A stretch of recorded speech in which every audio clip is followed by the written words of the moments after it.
if there is a God, why does he do things which I don't understand? Why do people suffer?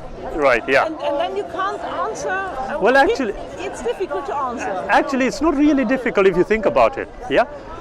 I usually, when people tell me that, okay, what about suffering? Yeah. What do you say? My usual response is, okay, let's for 1 minute say there is no creator. Yes. You believe in Allah. Yeah. And I think your concept,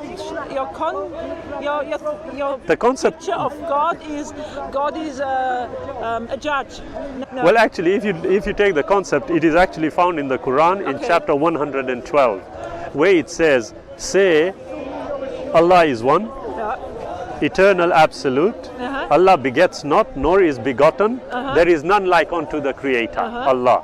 So you see, whatever we can conceive of cannot be the Creator. So by definition, and it makes sense here, as you said, if you look at the natural world, whatever is in the natural world is limited. Yes. The universe itself is limited. Yeah? According to the scientists, it had a beginning. According to scientists, it is going to end one day. So by definition, anything limited cannot give you the full answer.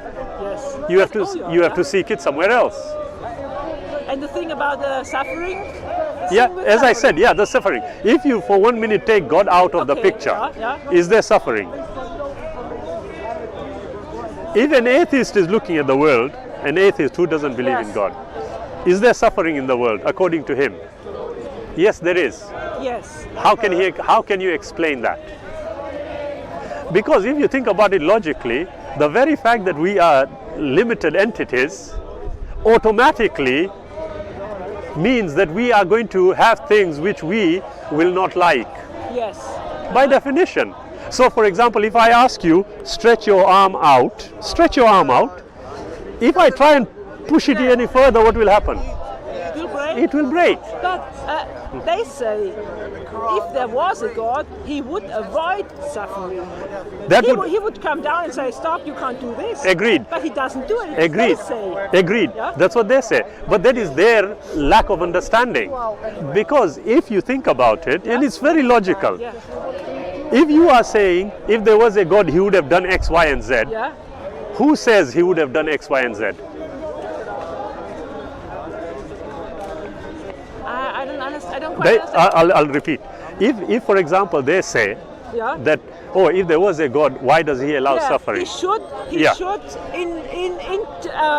interfere. Interfere. They say But he should interfere. Exactly. But who says he should interfere? People who think God is, if there was... You are absolutely right. It's people who think. Yeah. But they are only thinking, and that is where they have a flawed reasoning.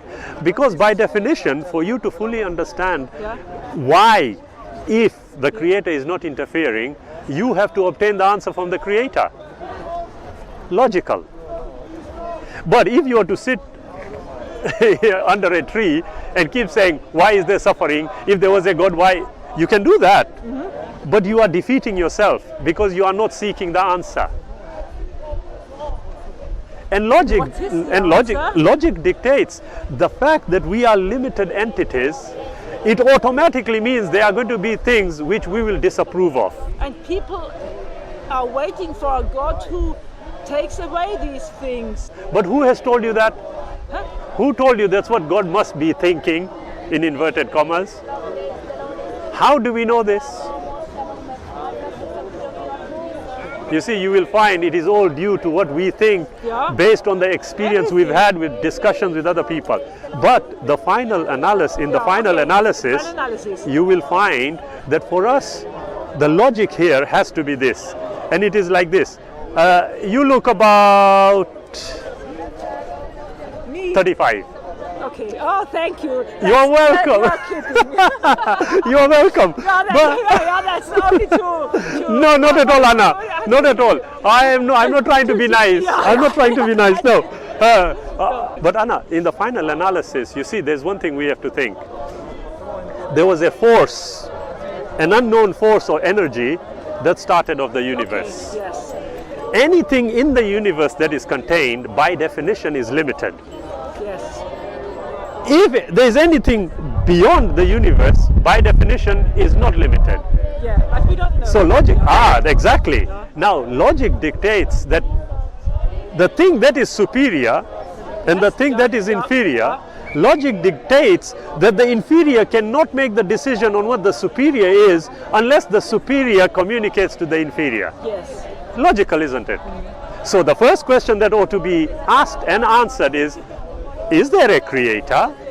If there is a creator, what communication, if any, has taken place between the two? Because by definition the creator is superior, and so it is only logical that the creator communicates with man, humanity, and tells humanity what everything is about. That's the Islamic position. What's my duty on earth? Now, for us to know that, we need to know what the creator has told us, what our duty is on earth. And these are different books. They may be different, but if you look at them and study them, you will find they are all giving exactly the same message. So, for example, if we look at the Bible as an example, not only the 10 Commandments, but the first thing that Moses said in the book of Deuteronomy, in one of the books of the Bible, he said, "Hear, O Israel, the Lord our God, the Lord is one." Jesus Christ is a prophet. Yeah, he also said in the New Testament. Even Jesus said he's the one. He's one. Now you look at the Prophet Muhammad. He said also he's the one. If you take all the prophets, they all said Ahad, meaning one. So if they all said that, then we need to also address exactly what the communication was. Now, what the Quran says is that it is simply all the previous prophets, whatever they brought, the Quran has collected all that information in here.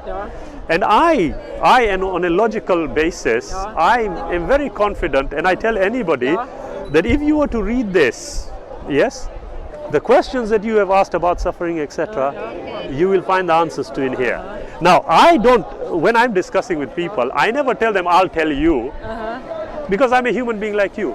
I'd rather the Creator talks to you directly. Isn't that more logical? But then you have, the Hindus and the Buddhists are not quite right, because they don't have this... What I would suggest is, if you read their books... Their books? Yeah, their books, you will find what they think and believe is not what the books are actually saying. But if you look at the books, they agree all. That's the amazing thing. But it requires study, it requires an objective mind. Unfortunately, we humans are very prejudicial. I have established through evidence there is a creator. That is intellectually, me as well. Exactly. No. But now I need to know if there is a creator, and the creator being superior to me, I need to know what the creator has sent me here for.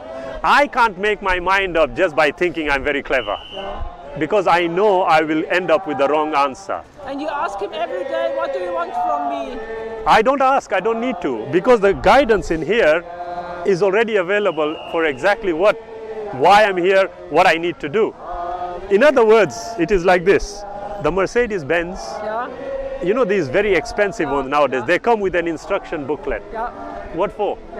Why is the instruction book together? For being able to conduct it. To make sure that you drive it properly and you make the most of it.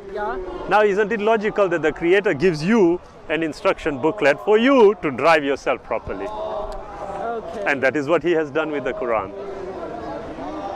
I hope that made it a bit clearer.